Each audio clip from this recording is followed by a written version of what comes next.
Good evening, everyone. Myself, Deepthi Paliwal, and I would like to extend a warm welcome to all the participants and our esteemed experts in very first patient awareness program of Female Pelvic Pain Association on the theme Connecting Women Health with Pelvic Pain, organized by FEPA and Swati Spentos Private Limited. With this, I take pleasure to introduce our experts to all of you. I will start with Dr. Rosa Olay. Dr. Rosa Olay is an obs and gynae infertility specialist and a director of Olay Hospital, Gwalior. She's a gold medalist, national award winner with both national and international publication in various index journals.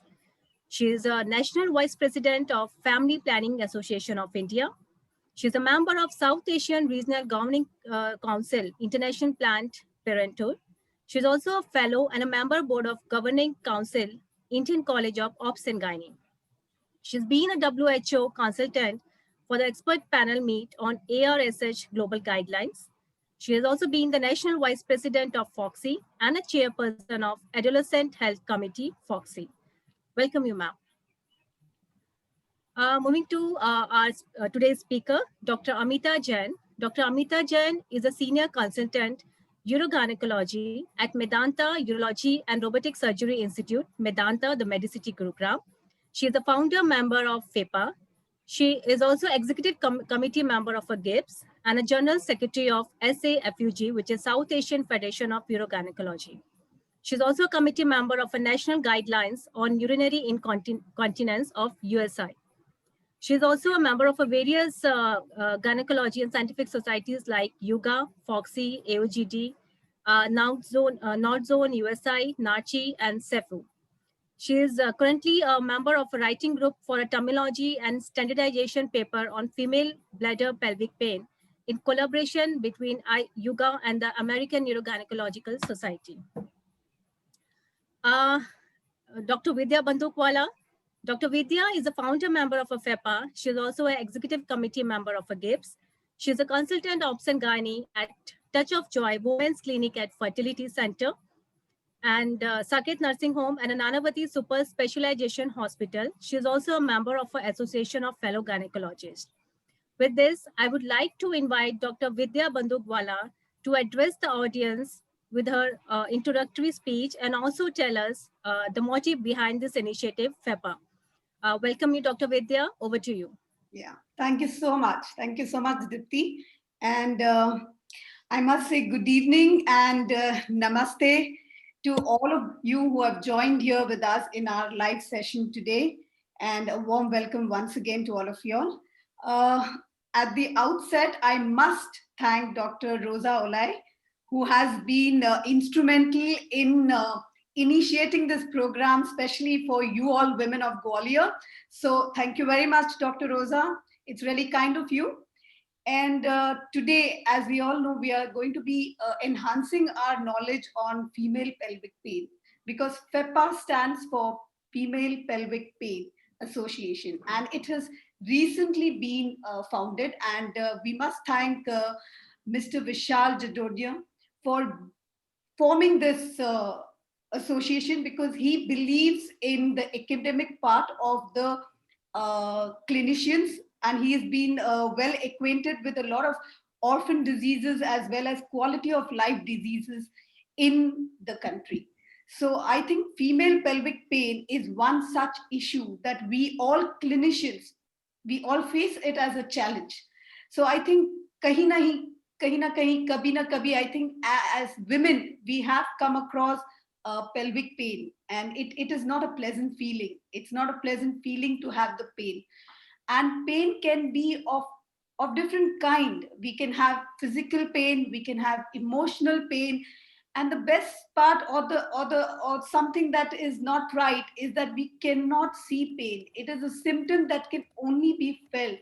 So ये जो दर्द हम औरतों को होता है, it's very difficult for a person who's going through it to express it, and unless not expressed, very difficult for anybody to help. So today I want you all, after you hear us all, or after our experts speak to you all, you must come out, voice your feelings, bring out the agony in you and make it aware. I mean, as much as we are aware of all the Instagram hashtag of Me Too movement, I think it's time for us women to become advocate of our own body parts and realize that our health is in our hands as much as we are in the forefront of uh, everything in the country. As you know, even today we have in the army force, we have in the police force, we have doctors, we have teachers, principals. We are all doing great job, even in the entertainment front. So I think it's time we realize that pain is not something that should be taken silently. We need not be silent sufferers. We must work and understand what is the cause of pain. Now, when we talk about pelvis, pelvic region is one part that is below the belly button, as we women love to call it. So it has three important structures. One is the reproductive, second is the bladder with its outlet, and third is our large intestine. So along with that, we have a lot of nerves, we have muscles, and we have the girdle, the bony part that can give rise to all the conditions that can give us pain. So pain has a multifactorial reason. You know, you cannot say this pain is related only to this organ because it is in the pelvic. No, it can be interrelated because we have a lot of nerves that have a common pathway, and hence to understand that becomes a challenge. So it is difficult when you know, it is like everybody's perception of pain is different. Kisi ko ek pin prick can make a biggest disaster for them, whereas some women go through prolonged pain with a smile on their face. So it's very difficult, it's very subjective feeling. So I think pain because of uterine problems, pain because of bladder issues, in the sense that we can have burning pain, we can have a pain with a feeling of fullness, we can have very shooting pain, and lot of different pains. So I think it's time that we realize that pain needs to be spoken. We need to speak it out, just as there are a lot of other conditions. Emotional pains are difficult to understand because it is related to a lot of trauma, and trauma which probably could have been in the childhood in the form of sexual abuse or molestation or a lot of other trauma that youngsters do go through in their day-to-day life. And what happens when we all go through pain? It reflects on the quality of life. Imagine a young child who's having a lot of pain and she has to give her board exams. You know, these are the patients who come to us. You know, the mother is worried that, you know, she's going to get a menstrual cycle and she's going to be in pain, and this pain just keeps lingering. So what can we do? So imagine that kind of a plight a woman goes, a person who's already in the best of her careers and he has an important meeting and she's unable to do so because of pain. So I think we are here, FEPA is here to say that you are not alone. We are all there for you. We are there as an association, and I think we are soon going to come up with a website where you all can speak up to us, bring out your story, share your bit of it, and we are there to guide you. We have experts with us who are going to help you. We have counselors, we will have physiotherapists, because a lot of pelvic pain is related not just to infection but also due to muscular spasms, nervous system like nerve entrapment problems. So काफी सारे problems हैं, and I think we are there to guide you all. And I think with the pandemic हमने ये सीखा है कि life is simple if you want to make it simple. So I think to end this, let me tell you that whatever happened, जो भी हुआ, वो हमारा past है. It is history. I don't know what is tomorrow. It is a mystery. But what we have today is a gift, and that is why today is present. And let us all grab this opportunity of enhancing our knowledge, of learning the ways to prevent ourselves from such painful episodes. Do not be silent. Open up. There is no quick fixes. There is no promises in the cure. It is a long-standing treatment management. We as doctors also partner with our colleagues in the field of pain management team, in the field of physiotherapy, in the field of counseling. Ajkal counseling has taken a big way, but I think that helps us. So it'll lighten us up. and help us and guide us on how to work towards our body health in all. So I think, thank you very much. We have our two eminent speakers, experts, Dr. Amita Jain from Delhi and Dr. Rosa from your city of Gwalior. I welcome both of them, and I thank you all, and it's an honor to be with you all. And I must say that this is our very, very first FEPA awareness drive, and it is from the Gwalior city virtually. So thank you very much. And I wish you all a very happy and a healthy 2021. Thank you so much. I think, Dipti, we can go with Dr. Amita. Or Hello. the question. Yeah.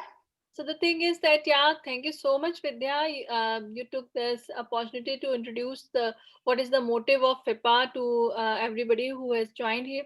And now I think we should proceed. And sorry, I got a little bit delayed, but I don't want to waste time. So I'm just going to share my screen. Dr. Amita, I just want to interrupt here just 1 minute. I must also thank Swati Pentos, Mr. Vishal. He is one of the... no, we can do all these things at last, because thank you note. So he's a great work for this association. So thank you. And the team that he has made available for us always is Dipti and Chesta. Thank you so much. Yeah. Thank you. Thank you. So should I start my presentation? I just want to brief about what is pelvic pain. So I'm going to share my screen.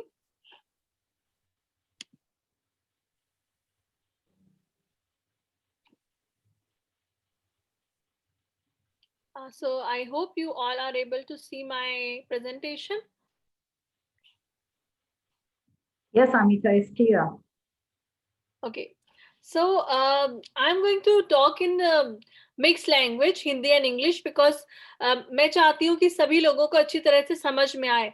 तो at least I am जो mostly लोग हैं जो Hindi speaking हैं तो उनको भी idea रहे. पेल्विक पेन, सबसे पहले तो पेल्विस होता क्या है? सो पेल्विस होता क्या है? जैसे आपने देखा इस लेडी ने अपना lower part of the abdomen पे हाथ लगाया हुआ है. सो पेल्विस जो आपके दोनों तरफ के थाइस होते हैं उसके बीच का हिस्सा है, यानी आपके एब्डोमेन का सबसे लोएस्ट पार्ट होता है, उसे पेल्विस कहते हैं. और यूजुअली हम पेल्विक पेन बहुत तरह का होता है और हर लेडी ने अपनी लाइफ में कभी ना कभी इस पेल्विक पेन को महसूस किया होता है. बट वो समस्या तब लगने लगती है, वो डिसीज तब लगने लगती है जब आप कम से कम 6 महीने तक लगातार, most of the time, not लगातार, अगर कभी कभी ये साइक्लिकल भी होता है, लेकिन अगर most of the time in 6 months you are having a kind of pain in pelvis, then it is called as chronic pelvic pain. तो इसीलिए इस तरह के पेन की जरूरी है समझना कि ये क्यों होता है. अब दूसरा सबसे इम्पोर्टेंट बात होती है कि पेल्विस में होता क्या है अंदर, पेल्विस के अंदर, जिससे पेन जनरेट हो सकता है. तो आप यहाँ इस डायग्राम में देख सकते हैं हमारे बॉडी के 3 इंपॉर्टेंट हिस्से, यानी कि ब्लैडर, यानी आपका जहां पर यूरिन कलेक्ट होता है आपके गुर्दों से बन करके, आपके बच्चेदानी और बच्चेदानी का रास्ता, और आपका स्टूल पैसेज. तो 3 important exit of your body. मतलब आपका जो एक तो जो भी गंदगी शरीर की निकल रही है, यानी कि यूरिन के फॉर्म में या स्टूल के फॉर्म में, वो 2 एग्जिट, और सबसे इम्पोर्टेंट जो फीमेल का पार्ट है वो है उसका गर्भाशय, उसकी जो बच्चेदानी का हिस्सा है, वो सब यहीं पर इस पार्ट में ही रहता है और यहीं पे उनके एग्जिट पॉइंट्स होते हैं. तो इन तीनों ऑर्गन्स में प्रॉब्लम होने से आपको पेल्विक पेन हो सकता है. So it could be like gynaecological cause हो सकता है, जिसमें जो है आपका यूट्रस तो होता ही है, इसमें आपकी यूट्रस की दोनों ट्यूब्स भी होती है, ओवरीज भी होती है, और आपका बच्चेदानी का रास्ता. तो कहीं भी प्रॉब्लम होगी तो आपको पेन हो सकता है. ये गैस्ट्रोइंटेस्टाइनल भी हो सकता है, यानी कि आंतों में हो सकता है, usually lower part of the GI tract, यानी कि जो आपका कोलन होता है, आपका रेक्टम होता है ना, सो तो वहां प्रॉब्लम होने से आपको पेल्विक पेन होता है. Urological, yes, not in kidneys या यूरेटस, जो सबसे लोएस्ट पार्ट है, ब्लैडर या यूरेथ्रा में दिक्कत होने पे पेल्विक पेन की तरह प्रेजेंट कर सकता है.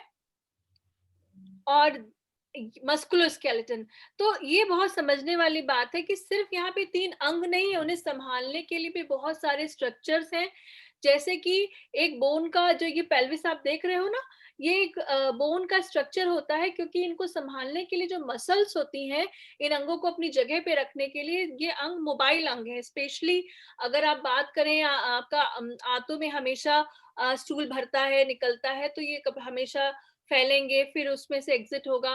वैसे यूरिन के साथ में होता है, वैसे ही बच्चेदानी का भी होता है। इसमें अगर जब आपका बच्चा ठहरता है तो उसका वेट में डिफरेंस आता है। तो all these things happen in this area. उसके लिए ये मसल्स होती हैं जो इन सारे ऑर्गन्स को सपोर्ट करती हैं, और इन मसल को जुड़ने के लिए बोन चाहिए, हड्डी चाहिए। तो अगर इनमें भी प्रॉब्लम होगी, इन मसल्स में, इन हड्डी में, तो भी आपको पेल्विक पेन हो सकता है। और इन सबको रेगुलेट कौन करता है, ये सारा काम कौन करता है, इसके लिए आपका ब्रेन जिम्मेदार होता है। और ये भी देखा गया है कि जब आप बहुत स्ट्रेस या एंजाइटी लेते हैं तो आपका पेन थ्रेशोल्ड, यानी कि आपका अगर जैसे किसी चीज को आप टच महसूस कर रहे हैं, हो सकता है वो आपको पेन महसूस होने लगे just because of your brain. So psychological factors are always important in all kinds of conditions, और वो आपके पेन की सीवियरिटी को बढ़ा सकते हैं।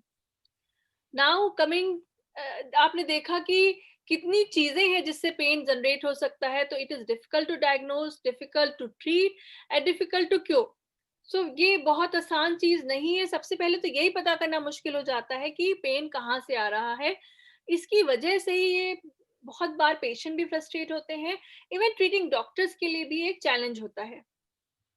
और इसी की वजह से ऐसा देखा गया है कि जब आपका रिप्रोडक्टिव एज ग्रुप होता है, यानी कि जब आप का वो अवस्था होती है जब माहवारी चल रही होती है, जब आप बच्चा कंसीव करने वाला आपका फेज होता है लाइफ का, उस दौरान ये सबसे ज्यादा होता है। और 20% तक की विमेन में इंसिडेंस हो सकती है, जो बहुत हाई है। और चूंकि डायग्नोसिस बहुत कंफर्म नहीं होती, तो कई बार इन्वेजिव चीज लाइक लेप्रोस्कोपी, मतलब दूरबीन से अंदर पेट के देखना, ये बहुत कॉमन होता है करना। और कई बार ये देखा गया है कि इसी के लिए बच्चेदानी निकाल दी जाती है। मेरे पास कई पेशेंट्स आते हैं कहते हुए कि हमने अपनी बच्चेदानी भी निकलवा दी, फिर भी दर्द में आराम नहीं पड़ा। तो आप समझ सकते हैं कि कारण कहीं और भी हो सकता है।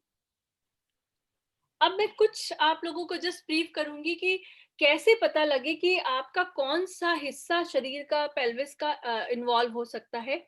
जैसे कि अगर आपका ये जो पेन है वो ज्यादातर आपकी मेंस्ट्रुएशन, आपके माहवारी से संबंधित है, उसके आने पे बढ़ता है, घटता है, या सेक्सुअल एक्टिविटी से कनेक्टेड है, या फिर आपको वेजाइनल ड्राइनेस, स्पेशली माहवारी खत्म होने के बाद जब मीनोपॉज होता है, तब अगर आपकी वेजाइनल ड्राइनेस है, बहुत ज्यादा एट्रोफिक चेंजेस हैं, अगर आपने अपना कॉन्ट्रासेप्शन कोई भी यूज किया है कि ताकि आप गर्भ निरोधक जिसे हम कहते हैं, कुछ दवाइयां या कोई भी तरह का आपने कॉन्ट्रासेप्शन यूज किया है, या अभी अभी आपको डिलीवरी हुई है, या आपका पीआईडी है, यानी कि आपको एक्सेसिव वेजाइनल डिस्चार्ज है, बदबू आती है उससे, पीला पीला आपका निकलता रहता है कुछ नीचे के हिस्से से, या फिर आपने अभी अभी कोई रीसेंट जो है गायनेकोलॉजिकल सर्जरी, यानी कि जैसे कि बच्चेदानी निकाला या किसी तरह की भी, इवन फाइब्रॉइड निकालना, आपके इस हिस्से में कोई भी सर्जरी हुई है और उसके बाद ये पेन स्टार्ट हुआ या उससे रिलेटेड है, then probably it could be of gynaecological origin. ऐसे यूरोलॉजी का होता है कि अगर आपका पेन जो है वो यूरिन पास करने से लेके होता है, उसके बाद बढ़ता या घटता है, या फिर आपको हिस्ट्री है कि आपको बार बार इन्फेक्शन हो जाता है, बर्निंग और पेन, डिस्यूरिया, या कहते हैं कि बार बार जाना फ्रीक्वेंसी होती है, या ब्लड आ जाए आपके यूरिन में, या फिर आपको यूरिन पास करने में दिक्कत हो रही हो पेन की वजह से, या फिर कभी स्टोन्स की हिस्ट्री रही हो, तो ये सब भी इंडिकेट करते हैं कि probably cause could be in your urological system. ऐसे जीआई ट्रैक का भी होता है, अगर आपके बाउल मूवमेंट्स रेगुलर नहीं है, कभी डायरिया हो रहा है, कभी कॉन्स्टिपेशन हो रहा है, फ्लैटस का प्रॉब्लम है, गैस्ट्रिक डिस्टेंशन हो रहा है, पेन में आराम मिलता है स्टूल पास करने के बाद, हिस्ट्री है हेमरॉइड्स की, जिसे बवासीर कहते हैं, फिजर्स की, पॉलिप्स की, स्टूल में ब्लड आता है, कभी कभी काले रंग का पॉटी होता है, नोजिया है, एब्डोमिनल ब्लॉटिंग है, या फिर आपको सिग्निफिकेंट आपका वजन में कमी आ गई रिसेंटली, अचानक से कुछ महीनों में ही, तो ये सब कुछ इंडिकेटिव हो सकता है कि there could be some problem in your आंतों में, आपके कोई गैस्ट्रोइंटेस्टाइनल प्रॉब्लम हो सकती है। और अगर आपको यहीं पर है कि अगर मान लीजिए कि कोई फ्रैक्चर की हो सकता है कि आपका कोई रीसेंट फॉल हुआ है, ट्रॉमा हुआ है, बैक पेन सिग्निफिकेंट है, और कभी-कभी ऐसा भी होता है कि जब मसल्स इन्वॉल्व होती है तो ज़रूरी नहीं है कि सिर्फ पेल्विक हिस्से की हो, और भी हिस्सों की मसल इन्वॉल्व है अलोंग विद पेल्विस। तो ये सब इंडिकेट करता है कि there could be a muscular skeleton. Psychological का भी है कि अगर कोई साइकेट्रिक डिसीज की हिस्ट्री है या कोई रीसेंट स्ट्रेसफुल कंडीशन बहुत ज्यादा हुई है जिससे आपका पेन स्टार्ट हुआ है या एग्रीवेट हुआ है, तो ये कंडीशन हो सकती है कि there could be a psychological factor as well. तो ये टेस्ट हैं जो हम यूजुअली रिकमेंड करते हैं, जिसमें आप बेसिक टेस्ट की लिस्ट देख सकते हैं। आपने यूजुअली देखा होगा, किसी ने भी सफर किया है पेन से तो गायनेकोलॉजिस्ट, क्योंकि लेडीज होते हैं सबसे पहले गायनेकोलॉजिस्ट के पास जाती हैं। सो बेसिक टेस्टिंग के बाद ही वो डिसाइड करते हैं कि क्या उन्हें किसी स्पेशलिस्ट को रिफर करने की जरूरत है, यानी किसी और डिपार्टमेंट को, यूरोलॉजी या गैस्ट्रोइंटेस्टाइनल या कोई भी डिपार्टमेंट को इन्वॉल्व करने की जरूरत है। तो ये आराम से आपका जो बेसिक evaluation है, thorough examination, all these things a gynecologist can handle. So usually basic test में आपसे कहा जाएगा pap smear, कुछ infections को rule out करने के लिए यूरिन के टेस्ट होंगे, अगर periods irregular हैं, delayed हैं तो pregnancy test भी हो सकता है, blood test and ultrasound which is very important. Other test जो यहाँ पे लिखे हुए हैं ये सब specific test हैं, और ये तब जब आपको लगता है कि आपका कोई specific organ involve है तब जरूरत पड़ते हैं। मैं बहुत डिटेल में नहीं जा रही हूँ, मैंने नाम इसलिए लिख दिए क्योंकि मुझे लगता है बहुत सारे क्वेश्चंस आएंगे, तब हम इन चीज़ों को हैंडल करें तो बेटर होगा। बस मोटा-मोटा जैसे टर्म दे दिया जाता है, एंडोमेट्रियोसिस है आपको, एडेनोमायोसिस है, लेकिन पेशेंट्स परेशान रहते हैं कि क्या है, मुझे प्रॉब्लम, आराम क्यों नहीं आ रहा। तो एक जरा सा थोड़ा-सा समझ लीजिए कि साइक्लिकल पेन है, यानी कि हर बार मेंसेस से रिलेटेड है और हर साइकिल पर आ रहा है, तो इट कुड बी एंडोमेट्रियोसिस और एडेनोमायोसिस। बट अगर नॉन साइक्लिकल पेन है, then it could be anything else like PID और pelvic congestion syndrome। ये नाम इतने भारी भारी है, लेकिन मोटा मोटा समझ लीजिए कि एंडोमेट्रियोसिस में आपका जो माहवारी है वो आपकी बच्चेदानी से बाहर निकलने की जगह उल्टा आपकी ट्यूब्स के थ्रू जाके आपके एब्डोमेन में इकट्ठी हो जाती है, और जहां वो इकट्ठी होगी वहां पेन करेगी, चाहे वो आपकी हो सकता है पॉटी के रास्ते के ऊपर इकट्ठी हो जाए, पेशाब की थैली के ऊपर इकट्ठी हो जाए, तो वहां भी पेन हो सकता है। तो एडिनोमायोसिस का मतलब होता है कि बच्चेदानी के अंदर ही उसकी मसल्स में आपका जो माहवारी का खून है वो इकट्ठा हो गया। तो इस तरह से ये डिफरेंट कंडीशंस होती हैं जो कि यूट्रस से ओरिजिनेट कर सकती हैं और दिक्कत दे सकती हैं। देखिए ऐसी पिक्चर अगर आपका डॉक्टर ने दिखाई है आपको कि लेप्रोस्कोपी पे कि इस तरह की जो है रेड या पिंक या वाइट पैचेस हैं, इवन ब्लैक और ब्लू हो सकते हैं, तो इट इज एंडोमेट्रियोसिस, एंड इसका बहुत स्पेसिफिक ट्रीटमेंट है। प्लीज डोंट थिंक दैट सब ट्रीटमेंट जो होते हैं वो बहुत हाई फाई हैं, स्टार्ट कर सकते हैं बहुत ही यूजुअल मेडिकल ट्रीटमेंट से। तो don't get a fear about that thing, at least you must have a diagnosis. Like इसमें आपका ब्लैडर वाली प्रॉब्लम में I just wanted to mention a problem which is named as interstitial cystitis. आजकल हम इसे bladder pain syndrome कहते हैं, नाम जैसा है। सिस्टाइटिस का मतलब होता है कि इन्फ्लेमेशन, और वो सिस्टाइटिस का मतलब ब्लैडर में इन्फ्लेमेशन, बट इसमें इन्फेक्शन नहीं होता। बिना इन्फेक्शन के आपका ब्लैडर लाल हो जाता है, छिल जाता है, क्योंकि ये एक तरह का ऑटोइम्यून प्रॉब्लम है, जैसे इरिटेबल बाउल होता है। जैसे मैं नेक्स्ट आपको इरिटेबल बाउल ही दिखा रही हूँ। तो इन दोनों कंडीशंस में क्या होता है कि आपका अंदर की जो म्यूकोसा है वो छिल जाती है, चाहे वो पेशाब की थैली की हो या वो आपकी जीआई ट्रैक की हो। उसकी वजह से आप जो चीज आपको सेंस ही नहीं होती, किसी को पता थोड़ी चलता है कि उसका यूरिन इकट्ठा हो रहा है ब्लैडर में।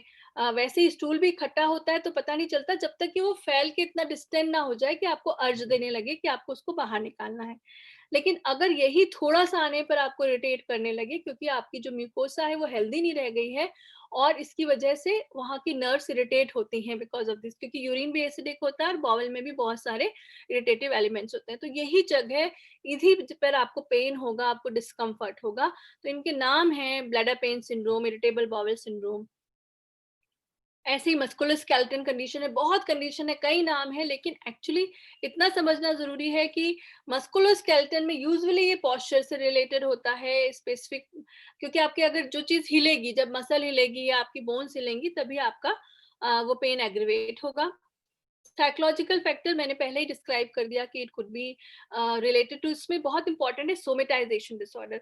बिकॉज कभी कभी क्या होता है कि कोई घाव आपका हील भी हो गया, लेकिन उसके बाद में भी आपको वहां पे पेन फील होता है, क्योंकि वो सेंट्रल सेंसिटाइजेशन हो जाता है। आपको लगने लगता है कि वहां पर अभी भी घाव है हील होने के बाद में भी, क्योंकि आपके ब्रेन ने ऐसा परसीव करना शुरू कर दिया। तो उसको भी ब्रेक करने का जरूरत होता है। तो इतनी तरह की बीमारियां हैं और इतने तरह के ट्रीटमेंट अवेलेबल हैं, बस आपको सही समय पे सही डॉक्टर को दिखाने की जरूरत है। तो मेरा टेक होम मैसेज यही होगा कि chronic pelvic pain requires patience, understanding and collaboration from both patient and physician। मेरा ये प्रेजेंटेशन का इसके पीछे मेरा कारण यही था कि आप भी समझें, आप भी देखें कि आपके सिम्टम्स क्या प्रीडोमिनेंट है, तभी आपके डॉक्टर हेल्प कर पाएंगे ये देखने में कि कौन सी जगह से ये पेन ओरिजिन हो सकता है। और आप पूरा कोऑपरेट करें डॉक्टर के साथ में, तो वो आपको जरूर आपकी डायग्नोसिस कंफर्म कर पाएंगे। कई बार मल्टीफैक्टोरियल भी हो सकता है पेन का कॉज एक ही चीज ना हो, 2-3 चीजें इकट्ठी हो, और इसलिए 2-3 डॉक्टर्स, 2-3 स्पेशलिस्ट इकट्ठे आपका ट्रीटमेंट करें। It could B medical, surgical, physical therapy और cognitive. Thank you so much. I think this ends my presentation, and it will help you, I hope, to understand ki what is pelvic pain grossly. So I think there are some questions in chat as well. I tried to reply to some of them just to save time. Amita, thank you for the good presentation. So if we can go forward with the questions, which are there are a lot of questions I can see, Deepti. Right, ma'am. So I would like to thank you, Dr. Amita. I'm sure many of us are not aware of these facts, and thank you so much for getting this into our attention. So now I think it's a turn of to start a most awaited session. And for this, I would like to invite our expert, Dr. Rosa and Dr. Amita, to be on a panel. And yes, we have received so many questions from the audience, but due to time limitation, we can't answer every question. We can't attend it. So we have picked a handful of it, and which I'm going to present in front of you. So I would like to start with Dr. Amita. It's the first question from the lady. She's asking, what's actually causing my pelvic pain? I think Deepti, I have already answered this question. मैंने बहुत अच्छे से बताया है कि what are the organs and what are the structures there in the pelvis. So कहीं से भी pain आ सकता है. I think you should go for next question to Dr. Rosa. Yeah. So for Dr. Rosa, the second question is, should I be taking over-the-counter pain relievers for my pelvic pain? So as Dr. Amita mentioned, there are a lot of causes of pelvic pain. What I would suggest to the ladies is there are certain painkillers that you could use, but if using a painkiller from some time to time, if your pain doesn't go away, I think it is good time you consider and visit your gynecologist. The reason being is, I don't want to make you all scared, ladies, but sometimes taking too much of painkillers will affect your liver, kidneys, and that may cause a counter action, which may not be really good and causes a lot of problems. So it is always a good advice to have a gynecological checkup that we usually do at the age of 35, 45. Yeah, thank you so much, Dr. Rosa. So, Dr. Amita, next question is to you. Apart from this over-the-counter, are there, if not this OTC, are there any other self-care measures that can, reduce my pain or ease my pain? So I can understand. Sometimes you are not in the position that you can go to the specialist at that time. So especially in COVID era, there are many problems. People are not able to reach to the hospital in time. So self-care measure, at least you can do something at home which can reduce the severity of pain. Like if you are suffering with constipation, avoid that constipation. Eat something that can relieve your constipation. You can utilize some kind of high fiber diet as well. Sometimes some conditions are getting worsened with some kind of aggravating factors. Sometimes on eating something, for example, in bladder pain syndrome, on eating acidic food, which involves very spicy food or something high in caffeine, even the caffeinated drinks, Coke, Pepsi, chocolates, some the spices and alcohol, all these things can irritate bladder.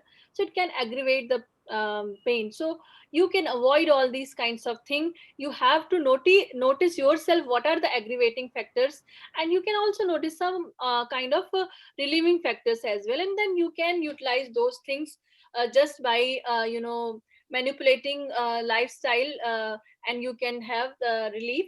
Also, I mentioned in last that stress increases the threshold of pain, decreases the threshold of pain. So you will perceive pain more severe if you will have stress. It can aggravate pain. So it's always better to reduce stress. You can utilize these kinds of modalities like meditation or yoga. All these things will help. Right. Thank you so much, Dr. Amita. The next question is for Dr. Rosa. Could there any condition causing pain might affect my fertility? Yeah, so there are certain diseases, there are certain conditions, gynecological problems that could affect infertility, and the patient may not be too able to conceive on her own. We have a condition called endometriosis, which Dr. Amita had given a very good introduction. That is when your menstrual lining of the endometrial cavity during your menses goes backward, drops into your pelvic area inside your abdomen. That is one condition. The other condition could be when there is a pelvic inflammatory disease, like we call in PID. Most of you in the ultrasound, you must be reading that. Sometimes when the tubes are swollen because of any pus engorgement of infection, could be sometimes tuberculosis, which further on blocks your tubes. So these are some of the conditions. Further on, you may have an appendicitis where your appendix must have been giving you trouble, and by then the tubes must have got blocked. So these causes pain, and these could lead to infertility. However, let me tell you all, if you come early as the disease, the pain starts to a gynecologist, the gynecologist can give you some medications wherein you can, she could help you, assist you in getting pregnant. So nothing to worry that if you have pain, you're not going to conceive. No, the earlier you go to the gynecologist, the earlier the medicines will work. So you don't have to undergo any operations, any surgeries. I think that should be enough message. Yeah. Thank you so much, ma'am. Ma'am, next question is for Dr. Amita. The lady is asking, suppose agar mujhe pelvic pain hota hai, so is there any, should I need to see myself to the specialist? Is it necessary? I think the question is like it was asked by someone from Dr. Rosa that painkiller le liya aram mil jaye. So it's not a kind of thing you should actually rely upon, because pain is a kind of signal which is actually indicative of some kind of disease you are suffering. So you can suppress it for a while, but if you are in habit of doing that, probably you are going um, to enter into that stage which probably will require more intensive treatment. Sometimes it is not curable as well. So it's better, it's a signal, go to a specialist. You can go to a gynecologist as well, because in women it's always, women are always very what should I say, that they feel more secure with the gynecologist, so they can go to the gynecologist. But yes, it would be the duty of that gynecologist that she can differentiate between different causes, and then she can refer to that particular patient to a specialist. Otherwise, I have elaborated the symptoms as well, that which symptom is indicative of which cause, and the patients can choose their specialist as well. Yeah, thank you, Dr. Amita. So next question is for Dr. Rosa. This lady is asking, after taking all the pain medication and everything, after seeing the specialist, how quickly can I expect a relief? That's a very nice question. I wish I had an answer for all my patients who have pain of any kind. You see, it depends on the severity of your problem. It depends how chronic, as we say, the problem is. How badly you're constipated, you've got inflammation of your bowel, how much is your endometriosis, or the infection inside your abdomen. It really depends on that. So, again, the message is the earlier you develop any pain symptoms, the earlier you have any problem, The problem is we ladies go little late to the doctor. We try to serve our family members, and then there is last at the resort when the pain is intolerable, when really you're not able to take care of it, you go to the doctor. However, let me say, because there was a question a few minutes back about a young girl asking if I have pain off during menses. During menses, if I have a pain, does that affect my life, and how long can I go with it? For such conditions, like for pain during menses, these can be easily recovered through painkillers, and we have very good painkillers which are now available over the counter as well. But I would suggest go to your gynecologist, take the painkiller, and you should be relieved of it. If you're in the early stage of your problem, disease, like for example, I shouldn't say disease for dysmenorrhea, during that the painkiller will be in action within 20 minutes, 30 minutes. So that's good positive hope for you. However, as Dr. Amita in her talk mentioned, sometimes the nerves, the muscles, they are involved for a previous surgeries, like a previous 2 cesarean sections, a previous hysterectomy. Sometimes, as you age, your muscles, your nerves become a little fibrous. So that pain may take a little longer to go away. So not all pains take longer time. There are different kind of pains, different institutions, and let me also tell you there are very good pain management clinics which are available where they can take care of it. Of course, we have in big towns, big cities like where Dr. Amita is, Gurgaon, and Dr. Vidya in Bombay, we do have such pain managements. However, in Gwalior, I hope we come up in ODI Hospital with such a good management for pain. I think that should be enough. Yeah. Thank you so much, Dr. Rosa. So, Dr. Amit, the next question is for you. The lady is asking, is it possible that the pelvic pain will come back?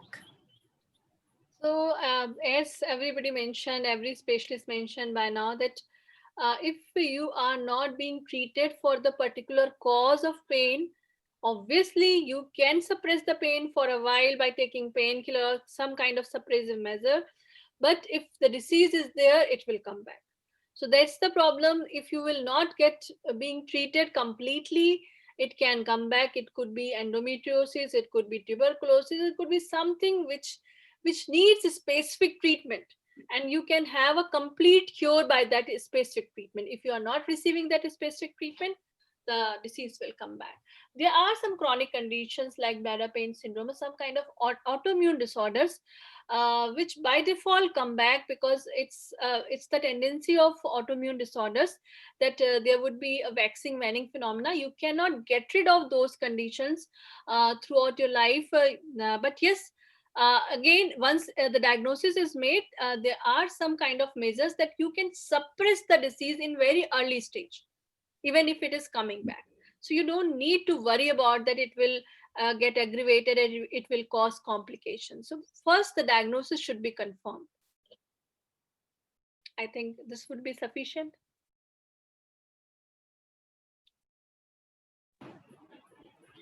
Hello? Yes. You just Yes, disappeared for a while. So, Dr. Rosa, thank you, Dr. Amita. So, Dr. Rosa, there is one more question that, if it come back, so what should I do now? All right. So, it really, I always tell my patients whether they are pregnant or not pregnant. The moment you have pain, the trick of the trade is that the moment you start feeling the pain, that is the time you should take your painkiller. Sometimes what happens, we wait. We wait for a little longer time so we can bear it. When you use a painkiller at that time, it may not help you, right? So first of all, start taking the painkiller as soon as you can. However, sometimes I've seen girls who've got menstrual pain. We can use hot water baths in that area, in the pelvic area. That may help you. And then you can even change your position. Sometimes when you're lying down, certain position may help you relieve the pain, if it's a muscular or nerve associated pain.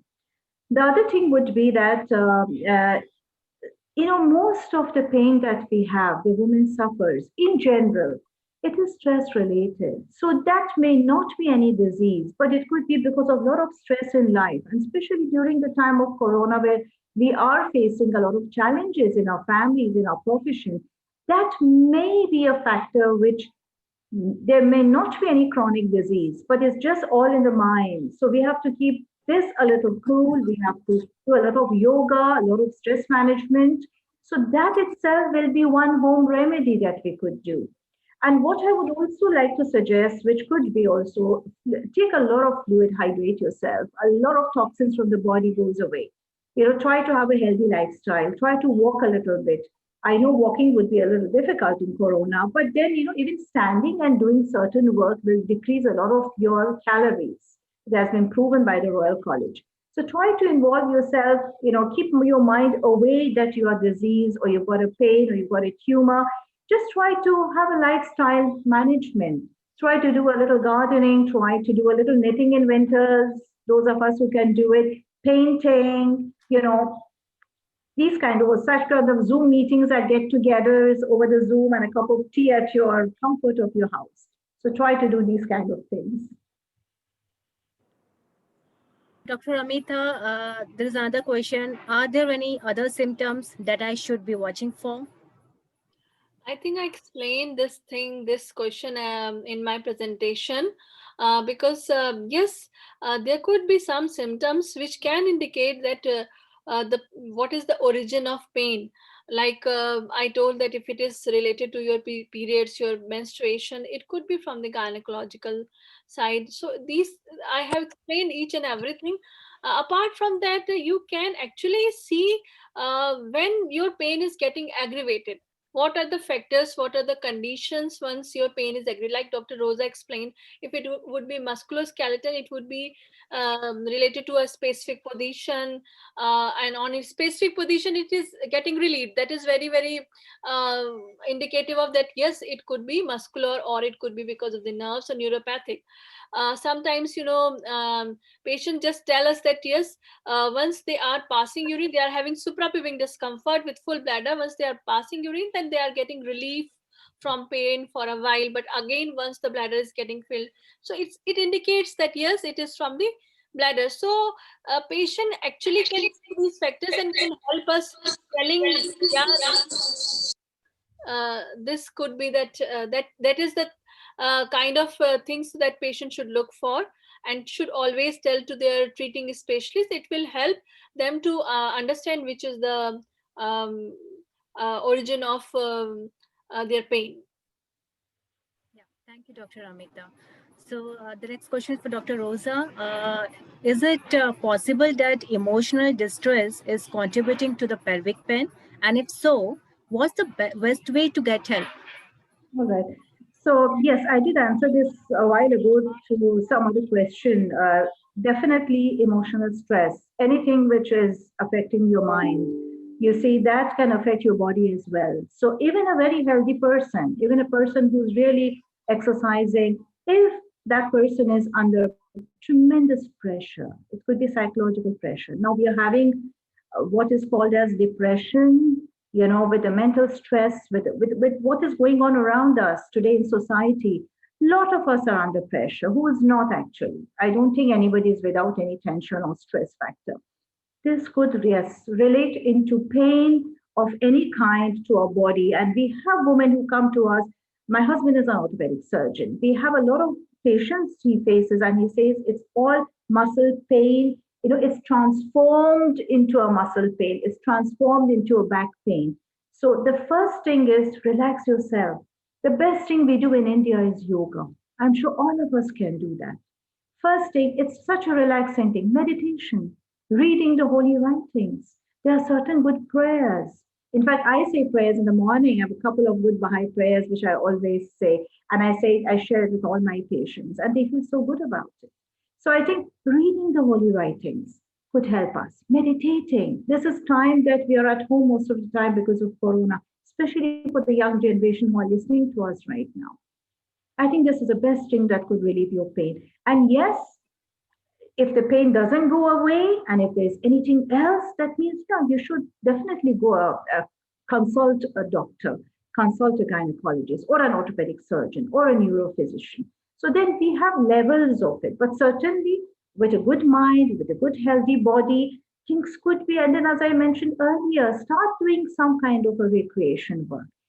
The best thing I tell my children at the same time is work is worship, service to humanity, serving the elders, especially for the young generation. Service brings happiness to us. Helping someone, especially during Corona times, that don't have much food to eat. They don't have anything to wear during the cold. Giving them a little blanket. Service again causes you to feel happy, and that happiness will, trust me, makes things here go relaxed. Your mind will be relaxed, your body will be relaxed. You forget about your pain. You see people around in the streets without anything. So try to remember yoga, meditation, and service to mankind. Thank you. Dr. Rosa, that's wonderful. So, Dr. Amita, another question is if, like, as Dr. Rosa said, the meditation and the yoga, so lady is asking, can I do an exercise to reduce or treat this pelvic pain? You have to unmute everything. So I can see one question from some anonymous attendee as well, that shall we exercise during pelvic pain? And I think that Dr. Rosa explained very beautifully and spiritually that how to reduce the stress and all the things. But that is very good. But for the exercise part, especially exercising once it is involving any pelvic floor muscles, the muscles which are there in your pelvis, then you have to be very, very cautious. Why? Because sometimes what happens, because of the pain in that area, we should never think that if the pain is from the bladder, from the intestine, or from the uterus, it will not affect the surrounding muscles, because nerve supply sometimes of two organs, two things are same, and because of that pain, muscles go into spasm. And once you are actually irritating those muscles again and again by exercising it, then probably it will get into more spasm, and then sometimes it would be difficult to release that spasm. And we have seen that these kinds of patients then present with voiding dysfunctions, dysfunctions of passage of stools, and defecation dysfunctions, and as well as dyspareunia, that's mean painful intercourse, because they are not able to relax. So that's very, very important. So whenever you are doing some kind of a specific exercise, even nowadays everybody is doing Kapal Bharti and all those kinds of exercise, if they are very keen in adopting yoga. But you should never forget that Kapal Bharti actually involves pelvic floor muscle. So if you must understand, you must ask your specialist, your treating doctor, whether this particular kind of exercise is good for you. Because in those patients where pelvic floor spasm is there, actually the reverse Kegels, we ask them to relax their pelvic floor, and there are strategies that we make them learn, that how they have to relax their pelvic floor. So that's the explanation, that yes, you can do exercise, but with caution, and after you taking the permission or advice from your specialist. I think Amita, can I just interrupt here? Well, I think if we are looking at exercise, yes, if a person is obese, they can do cardiovascular exercises. But when it comes to pelvic pain, pain is always related to increased tone, and that hypertonicity cannot, it is a trigger factor for any kind of pelvic exercise. So if a person is obese, yes, definitely exercise will help him. Actually, the thing is that even for the cardiovascular exercise or whatever you tell, that's why I mentioned that Kapal Bharti. I'm not against that, but actually, the any kind of exercise, abdominal muscle exercise, sometimes involve pelvis as well. So you must know that you should. What is sometimes what happens after those exercise, patients are telling us that yes, they are having aggravation of their pain, and they are not able to understand that they are doing everything vigorously, exercising everything, still they are having pain, and they are not really. A person should know their limitations and should respect their body demands. So when you talk about exercise, if you're shedding calories, work on that part. But if you have a pelvic pain, you must realize that there are certain restrictions that will not allow you to, you know, feel better. So relax. And I think Dr. Ulai said it very clearly, a very spiritual, holistic manner in relaxation. And there are good physiotherapists who know how to relax pelvic floor. I think a lot of us don't know about these kind of people, Dr. Amita. I think patients do not know that there are relaxation techniques. And I think today, if we Google and find out, we will be able to understand how to relax them by way of yoga and all the spiritual ways that Dr. Rosa gave us, you know. Yeah. So there is one more question. Apart from this exercise, is there any sleeping position I have to maintain to reduce the pain? This question, I request Dr. Rosa to answer it, please. All right, yeah. So as I mentioned earlier, it depends. If your pain is associated with some muscle or neurogenic in origin, related with a nerve, and it's a very chronic problem that you have, certain positions, when you lie down, it will relieve it.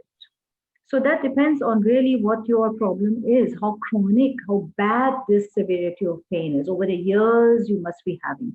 So that is a time that, as both the gynecologists, my colleagues have mentioned, you don't have to really go vigorous exercises. You need to go to a specialist for a person who would know whether the exercise is good for you or not. However, some young girls, this is a question which invariably in schools and all I come across, that pain during menses, can we exercise? Can we sleep underneath our blankets? Can we take a chutti, holiday from the school, leave from the school? I would say no, really. You all are young. Pain during menses is just because if you think about it physiologically, it is a blood which has to come out from the mouth of a uterus, which is tight. So the more you try to move around, the more you try to be mobile, the more you try to be more natural, you can, get rid of this pain. The more you sit down, the more you try to act sick and ill, the more it plays on you. And the more you have the pain. So nowadays we have such good painkillers, which are, we can give it to you. And it is not harmful at all because you're taking it for a limited period of time. You're taking it only during the menses. You're not going to take it over the year, over the months and days. So that should tell you, differentiate between the pain of menses, which is very different, where you can exercise, you can walk, and I would suggest you should do that. Then to a pain which you asked the question is that sleeping positions, that pain of sleeping position, when it's relief, that means it's something to do with your muscles. It's something to do with your nerves. And you need to go to a super specialist for that. Thank you, Dr. Rosa. So I think there is a long list of a question and it's endless, but we are happy that people are taking interest and they are, really curious to know about this pelvic issue. So if you allow, can I, ask the next questions or shall I?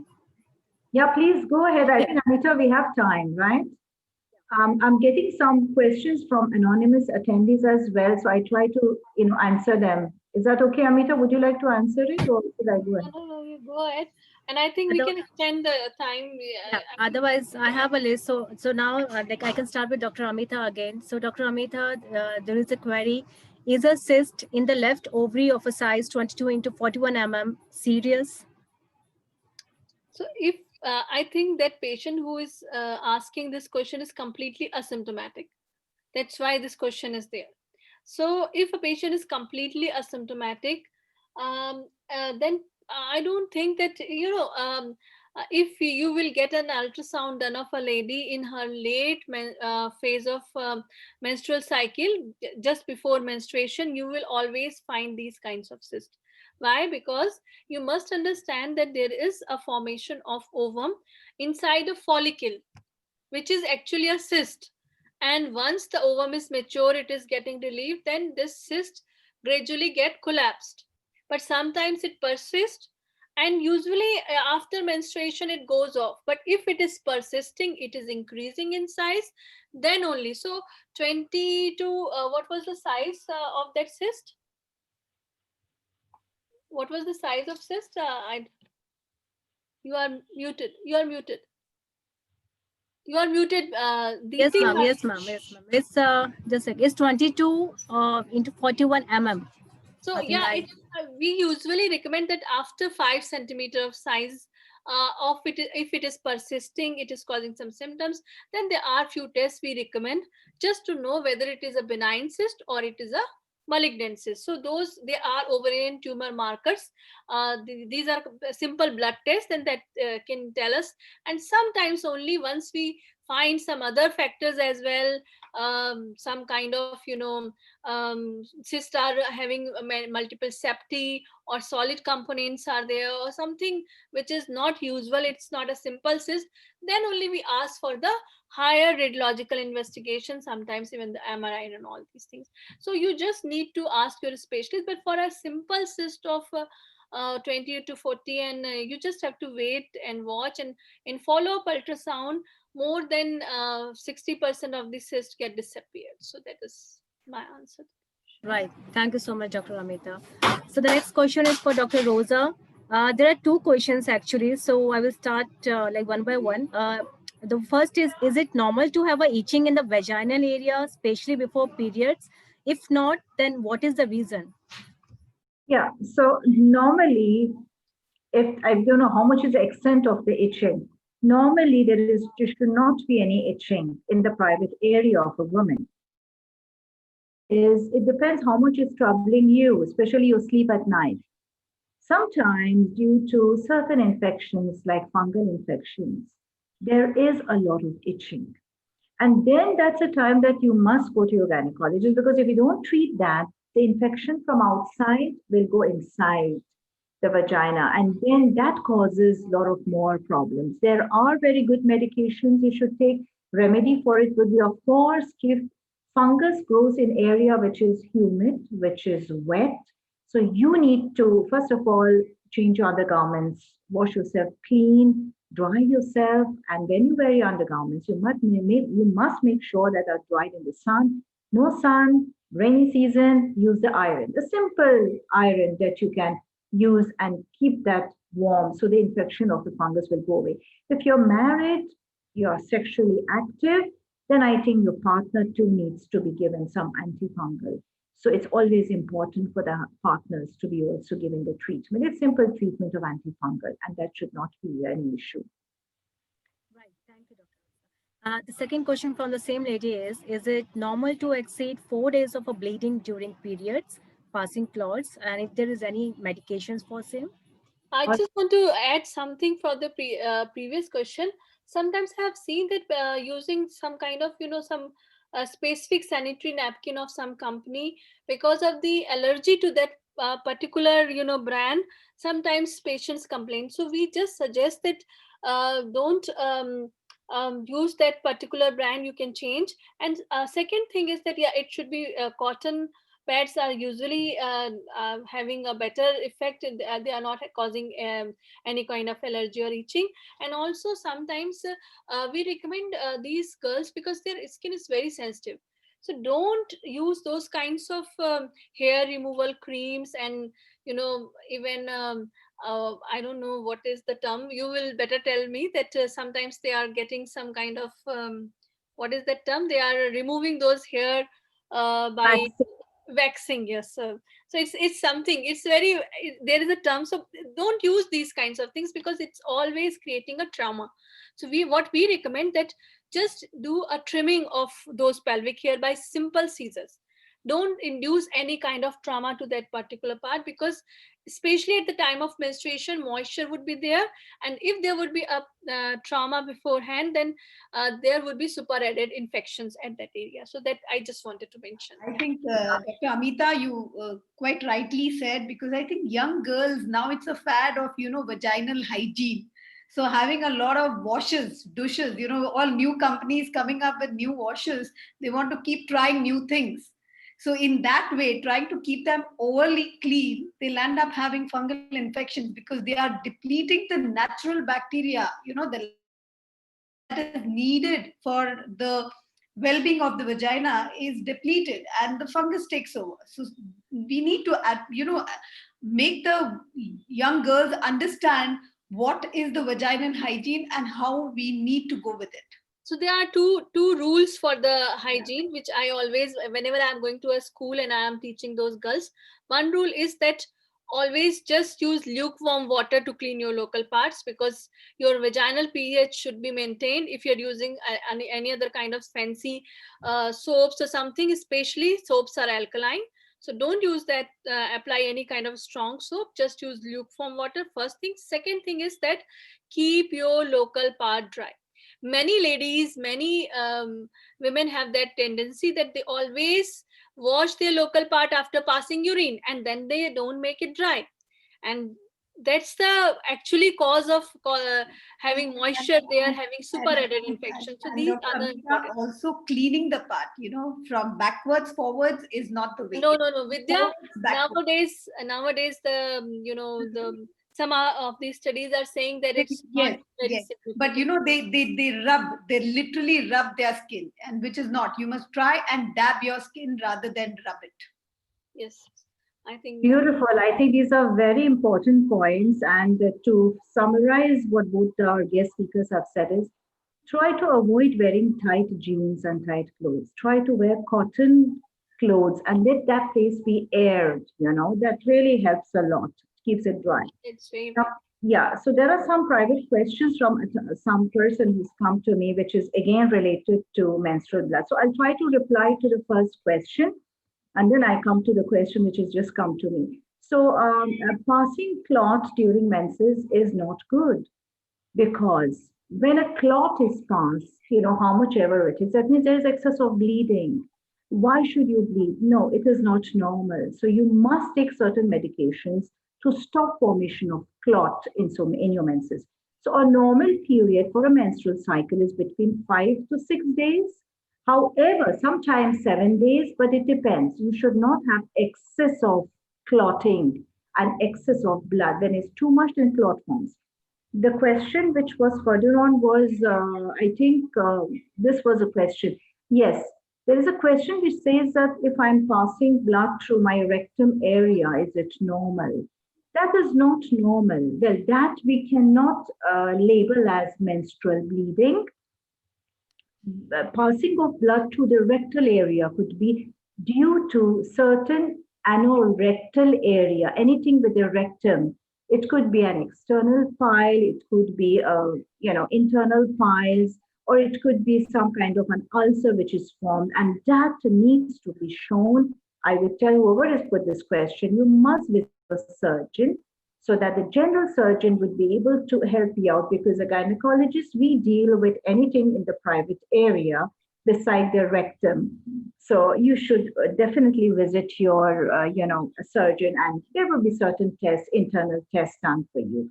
So that's not really good because that would lead to anemia, that would lead for decrease in blood in your body, which decreases, then again, it's a cycle, decreases your immunity, especially now in corona pandemic. We don't want to have a less immunity. We don't want to have less of hemoglobin. You have to take care of yourself.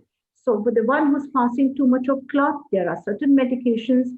Tranexamic acid is a good one, but I will not advise you right now when we are talking. You must go to your gynecologist and she would prescribe it for you in her prescription. But Dr. Rosa, that particular patient was actually asking that menstrual blood is coming to the rectum. So it could be the possibility, probably she could be having endometriosis of that part. Sometimes if it is invasive endometriosis, it can actually appear inside and can cause bleeding, ulcer as well. So these things are very, very important. You should tell each and everything to your specialist so that they might require colonoscopy or some kind of endoscopy to actually see those. Yeah, and also I think we must know their bowel habits. You know, most of these women are constipated and they tend to have hard stools and they land up scratching the rectal mucosa, forming fissures. So it's very important that dietary habits have to change, intake of fluids have to be changed. So all that, you know, so you start with conservative management. And I think if that doesn't work, then of course, any bleeding in excess from any part other than the vaginal bleeding during the menses is not normal. It's never normal. Even some cells, blood cells seen in the urine, is also not a normal phenomenon. So I think most of the audience should know that these are not normal, and you must, as I think Dr. Rosa very clearly had mentioned, the earlier you treat, the best results you get. It can be even in a cancer. The earlier you detect a cancerous change, the best treatment you can get. So today it's all about preventive medicine, and we must all do the right things at the right time. Very beautifully said, Vidya. Really, very true. That's a very good take-home message today. Absolutely. Yes, Deepti, the more questions? We have it. So the another question is for Dr. Amita. ये participant ने पूछा है कि मेरी as 53 years है and 2009 में मेरा uterus fibroids का ऑपरेशन हुआ था एंड उसके बाद मुझे कोई परेशानी नहीं हुई, पर एक हफ्ते से लाइक कमर में बहुत दर्द रहता है और हाथ पैरों में खिंचाव भी रहता है and she feels also feel lethargic, so she just would like to know, is it because of a hormonal changes? अच्छा, तो ये बहुत कॉमन है, क्योंकि हिंदी में पूछा है तो I am answering in Hindi. So ये बहुत कॉमन है कि अगर आपने अपनी लाइफ में कुछ भी सर्जरी कराया होता है और फिर उसके बाद वो सालों बीत जाए, जैसे आपने 2009 शायद मेंशन किया था ना, 2009. और या it's almost 10 more than 10 years. So उसके बावजूद उन्होंने कोरिलेट शायद अपना स्टार्ट ही उसी से किया कि मैंने अपना चूंकि हिस्टेक्टमी कराया था तो शायद कहीं ना कहीं उससे कुछ जुड़ाव है. तो ऐसा नहीं है. हाँ, ये इम्पोर्टेंट होता है कि हिस्टेक्टमी के टाइम पे कहीं उनकी ओवरीज तो रिमूव नहीं हुई है, बिकॉज ओवरीज उस वक्त रिमूव हो जाना सडन एकदम से आपका हार्मोन लेवल कम कर देता है. So these kinds of patient can develop those post menopausal changes very drastically. Usually even after menopause we said, मतलब पेशेंट्स हमारे पास आते हैं कि हमें बहुत सूखापन है, ये पेन हो गया, ये हो गया, और हम कहते हैं कि it could B because of the menopause. तो कहते हैं मेनोपॉज तो 10 साल पहले हुआ था, बट एक्चुअली होता यही है कि मेनोपॉज के टाइम पे आपका हार्मोन बिल्कुल खत्म नहीं होता है. It takes 10 to 15 years gradually to decrease at that level, जब बिल्कुल खत्म हो जाता है. एंड यूजुअली आपकी जो प्रॉब्लम्स होती हैं वो तभी स्टार्ट होती हैं. सो ये बहुत हो सकता है कि इनके साथ भी यही हो रहा है, because of the hormonal deficiency she must be having these kinds of symptoms. तो यूजुअली जो है इसमें हम स्टार्ट सपोर्टेड ट्रीटमेंट से ही करते हैं. हमेशा आजकल HRT नहीं दे दिया जाता हर मेनोपॉजल लेडीज को, अनलेस अंटिल बहुत स्पेसिफिकली आपको उसकी कमी महसूस होती है, जिसके लक्षण यूजुअली हॉट फ्लशेस होते हैं, या फिर कोई भी दवाइयां जो आपने दी हैं ताकत के लिए, आपके सारे वो ठीक आ रहे हैं पैरामीटर्स, फिर भी आपको अच्छा नहीं लग रहा है, then only we start very low dose hormonal therapy. So इसीलिए जो है आई थिंक हर चीज को ये ना सोचें कि इनके हार्मोन से रिलेटेड है. She can do some kind of other remedies before going for the thinking of the medical treatment. Yeah, I think मैं थोड़ा one more thing here. Sorry, most of the women, when they undergo a hysterectomy, half of the women don't even know whether the ovaries are removed or not removed, and they just think they are menopaused. When you get a history of surgical removal of the uterus, the hysterectomy, they think that they have attained menopause. So I think educating them that the removal of uterus and leaving behind the ovary does not mean you have attained menopause. You are still as like a normal person, except that you do not have your menstrual cycle. That's it.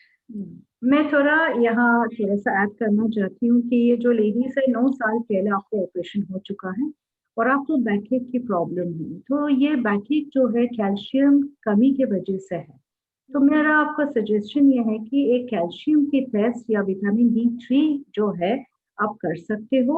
उसके बदौलत से पता चलता है most probably ये कमी होगा, क्योंकि जब इतने साल हो चुका है हार्मोन्स की कमी की वजह से, एस्ट्रोजन की कमी की वजह से हड्डियों में थोड़ा कमजोरी आ जाता है. तो इसकी बहुत सिंपल है ट्रीटमेंट.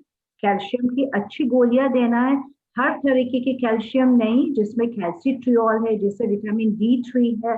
तो मेरा सजेशन है कि आप ऑर्थोपेडिक सर्जन के पास जाके या कोई गायनेकोलॉजिस्ट के पास भी आप जा सकते हो, आपके रिपोर्ट दिखा दीजिए, आपको बहुत फायदा मिलेगा, कोई घबराने की बात नहीं है.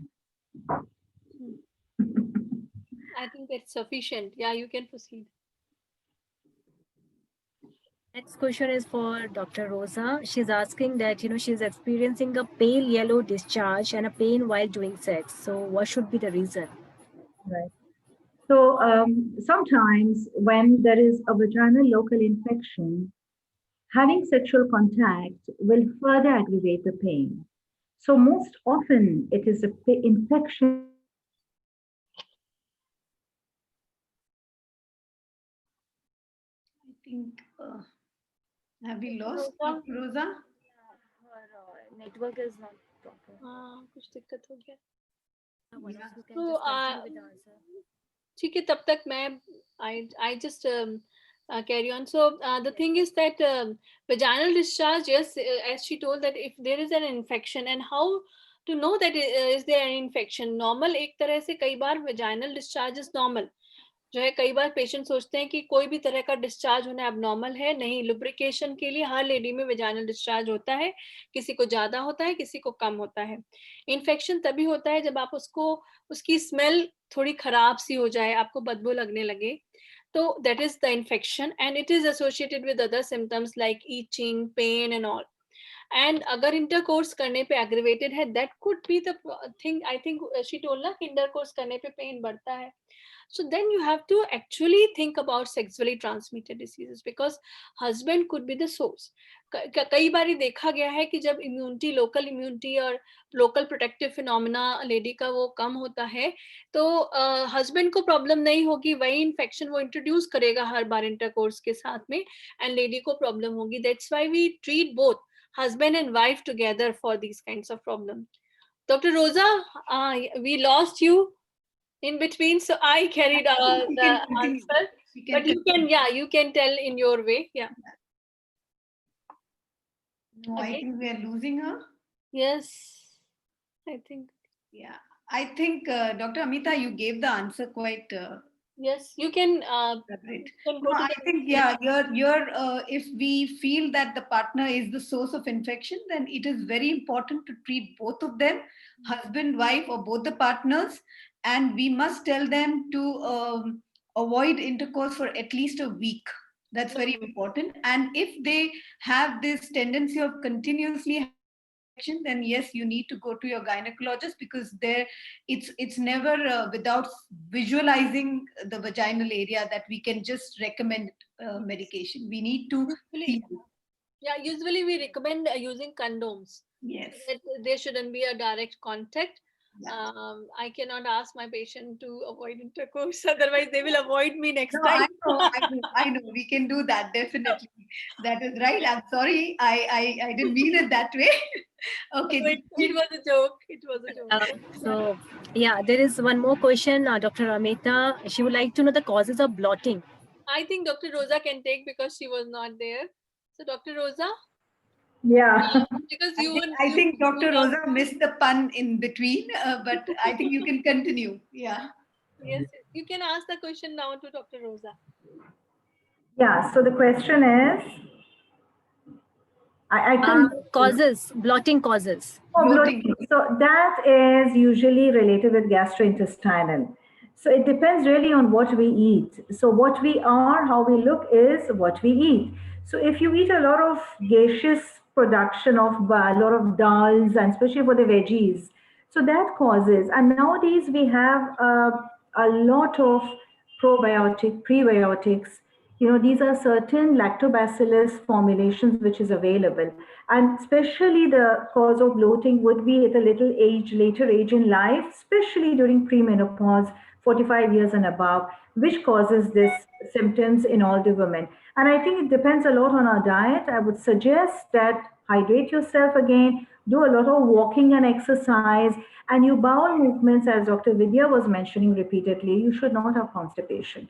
You should have a clear bowel. A lot of green leafy vegetables can help you with that, and a good exercise. I think more than that, if Amita or anybody would like to add in the causes of bloating, which is a very common. Yeah, you mentioned very rightly the lack of those friendly bacteria, and the most common cause we found that because of these kinds of problem, patients are taking lots and lots of antibiotics, and actually those antibiotics are killing those friendly bacteria. So there is a very good role of probiotics, as you mentioned, in these patients, and very rightly you said everything. I think next question you can ask Dr. Rosa, because I have taken her two questions. It's okay. You're my So- guest today, Amita. That's okay. Mhm. So here's another question for Dr. Rosa. What is the main cause of PCOS and the treatment, and does it lead to cancer? So, a very good question, which is very relevant. We are having an increased rise of polycystic ovarian disease. So, there's a difference between PCOD and PCOS. PCOS is polycystic ovarian syndrome. Now, we think about the polycystic ovarian disease, we have 20% of the young girls in our population, the Indian population, who are suffering from this. Now, this is a cluster of hormonal, I must say, disbalance which happens. And now there is a new study which says about the fetal origin of adult disease. So it makes a lot of sense to think about the genetic connection. Also, when your mothers are pregnant, how they were eating, how they were behaving, and how much term you were born, everything is related to that. Now, coming to a girl who is now, I don't know what's the age group of this question, person who's asking this question, but usually the girls come with a complaint of having increase in weight, having boils on the face, having a little, hair by the sideline around above your lips, around the chin, around the breast, chest. These are because of production of excess of hormones. Now, we do not label you as a PCOS. You're not a syndrome until and unless if you're diagnosed to have irregular menses, if you're diagnosed to have a little bit of excess of hormones of androgen, male origin, testosterone, which causes a little hair.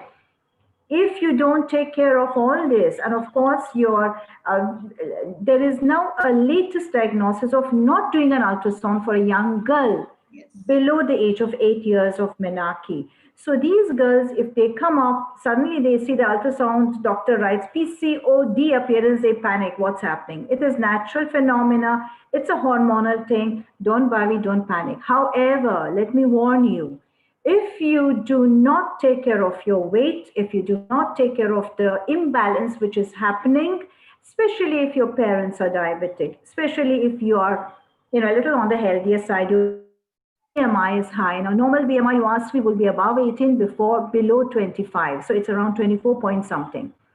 If you cross that later on in life, you do come across complications. So when you become pregnant, you may develop to have a gestational diabetes. You may develop later on in life hypertension. You may develop all kind of non-communicable diseases of diabetes, establish cardiac problems, heart attacks. You may land up, God forbid, into endometrial cancer or the uterine cancer in layman's terminology. That is when you are into a metabolic syndrome, as we say. Then we label you as a PCOS. That means your polycystic ovarian syndrome. You've crossed all the limits of normality, and God had given you years to control it. Your gynecologists were trying to help you out. You have not. So now you've developed a clear-cut PCOS. There are medications. Don't panic. Don't worry. At a younger age, the younger you are, go to your doctor. There are certain pills or C pills or contraceptive pills, which are hormonal pills, which are specific for PCOS patients. You cannot take any kind of pills because certain progesterone hormones will increase your hair. They're anabolic. So be careful with that. Exercise, lifestyle management, decrease in weight will help you overcome your PCOS. So I hope these young girls who are listening and those also who have got developed PCOS, there are always remedies, and you can always do lifestyle modification, decrease your weight, good medications, take care of yourself. You should be a little careful for those whose parents are diabetic, whose mothers are PCOS. So it is genetic. So I think that was in nutshell everything about PCOD and PCOS. Very, very well said, Dr. Rosa. Very well said. And I think today the newer studies are all focusing on the lifestyle modification, stress management, and everything that goes into PCOS. So I think the younger generation have to realize that a lot of late nights, binge eating at night hours, these are the main causes of PCOS. And I think sedentary lifestyle, sitting in front of the laptop and doing just all these and not doing any outdoor activities, they are all causes of PCOS. Because in the long run, yes, as Dr. Rosa said, cardiac issues and diabetes and metabolic syndrome, the causes of cardiac issues are more related to hyperlipidemia, the cholesterol that increases, and the cholesterol, that is the reason why you have hormonal imbalance. So I think time for younger generation to realize what is PCOS, because it is on a big rise. It is on a rise now, and we need to advocate a lifestyle change in most of the women, the youngsters. I think, Deepti, we have crossed. We have overshoot the time. So I was just about to ask, like, because we have a set of another 10 to 12 questions. So what to do now? Oh, I think we can answer those questions offline. It's already Okay. past 20 minutes. So I think we should end our session right now. And you can ask your participants that they can ask those questions and we can answer it offline. And what about the questionnaire? We have distributed one questionnaire to all the participants, and that questionnaire actually is why we want it to get filled, because we want to know how much suffering is there among patients, among those normal looking generation, that they are actually sometimes it is the stigma. People think that there is no cure of pelvic pain, and maybe they have gone to some specialists and they didn't got full relief. That's why they have lost their hope, and that's because of that they think that there is no use of getting treated. So we want to know how much is the incidence and prevalence of pelvic pain, and that's why we need your help, all the participants. Please fill the questionnaire, and we would like to distribute a feedback form as well, whether we are able to justify we did a justification of all the questions and answers in a good way or not. We want to know any other suggestions to improve our presentation. I think feedback is good, is a good form, because this is our first awareness drive, and we really want to know that have we missed on something, So your feedback will help us enable to increase our awareness drive more informatively. So I think, please, as Dr. Amita said, please give us your feedback. It will help us with all other drives. Thank you. And Dr. Rosa, please proceed to summarize everything, because now we need to summarize everything so that people can take a take-home message. Yeah. So I think all said and done, it has been really a very nice, for me also a great learning with the questions that came to us, because doctors, we learn from our patients. And I think Dr. Vidya and Amita, you agree with me that the questions made us realize that how much knowledge has to be shared amongst the patients. And I think the introduction, Dr. Vidya, you shared with us was really very nice, to the point. Your expert opinion about the subject was very thorough, to the point that the woman has to come to a gynecologist as soon as they have pain. They should not delay it. Corona is no corona, no excuse that you have to stay at home. Dr. Amita, your presentation of PowerPoint was really giving the holistic approach of what really a pelvic pain is. I was really impressed with the way you put the whole scenario. Basically, you answered all the questions that was coming to us in a nutshell. And I think that was, and I'm sure the audience must have appreciated this to the extent that we must know how to take care of ourselves, because as women, 70% of the medical health professionals during the corona pandemic all over the world, 70% were women. So can you imagine 70% of the women? What power do women have? What kind of a strength, inner strength we have. And I would here like to, Vidya, with your permission, to share Baha'i writings about what the woman is. It says, I quote, "The world in the past has been ruled by force, And man has dominated over women by reason of his more forceful and aggressive qualities, both of body and mind. But the balance is already shifting, force is losing its dominance, and mental alertness, intuition, and the spiritual qualities of love and service, in which woman is strong, is gaining ascendancy.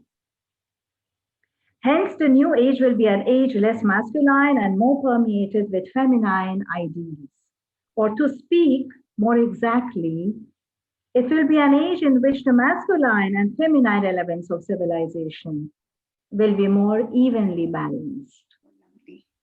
So here we go, ladies. Yes. All of us, my faculties who are here, thank you so much for your coming. Deepti, I can't thank you more than this, and our wonderful co-coordinator who is with us.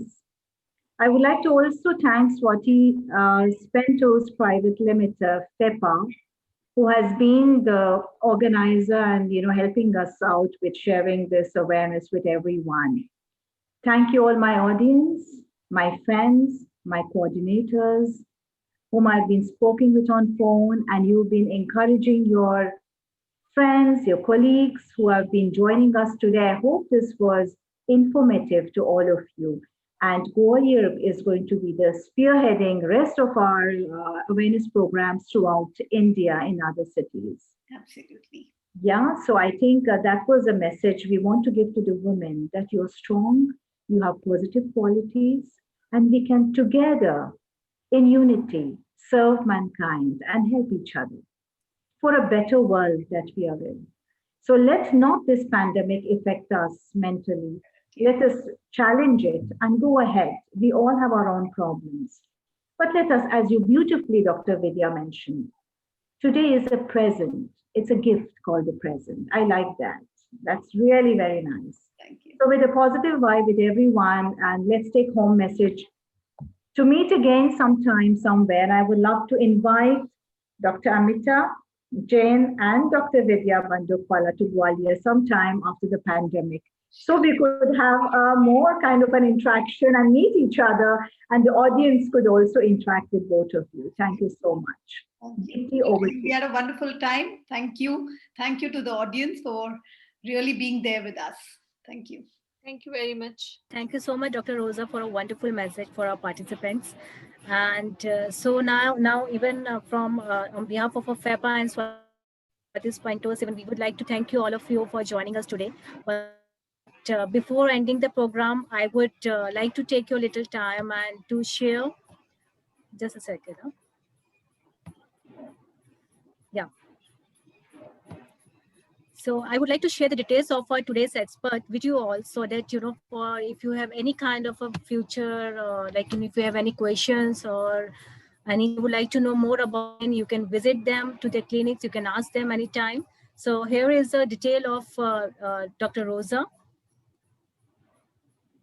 You can note down the Dr. Rosa Solai hospital address and the phone number.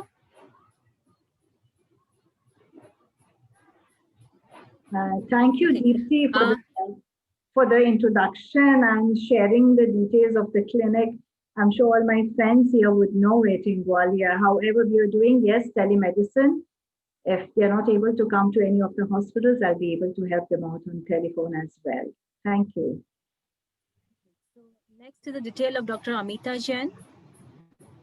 You can contact her anytime on a mobile, email address, or she is practicing at Medanta Institute of Urology, which is situated at Gurgaon.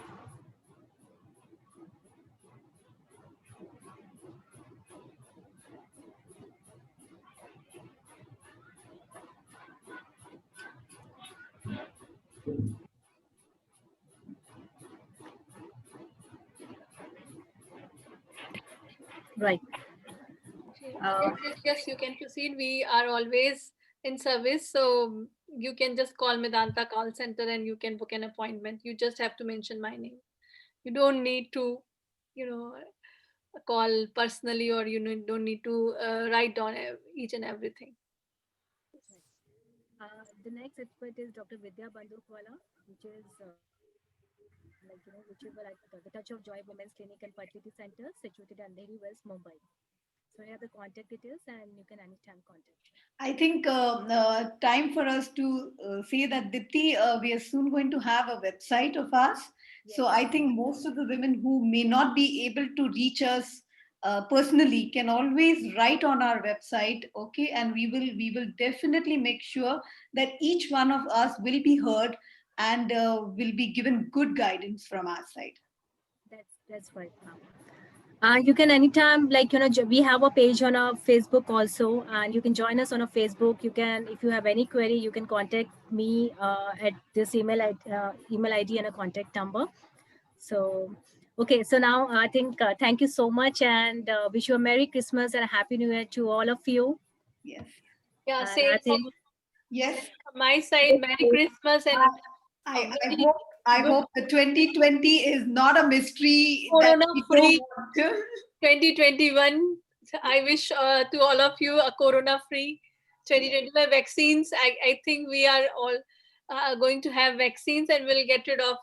And we will be able to move and visit Gwalior very closely. I would love to have you all. And let's just, I hope till now everybody should be safe, wear your mask, friends, wash your faces, avoid crowded places till we have to go another long few I months. think that is message we need, that please don't think corona is gone. Make sure that you mask yourself, wash your hands, sanitize yourself, and avoid crowded places. Yeah, thank you. So hope to meet in 2021, all of you. Merry Christmas, Happy New Year. Bye-bye. Bye. Stay safe. thank you. Thank you.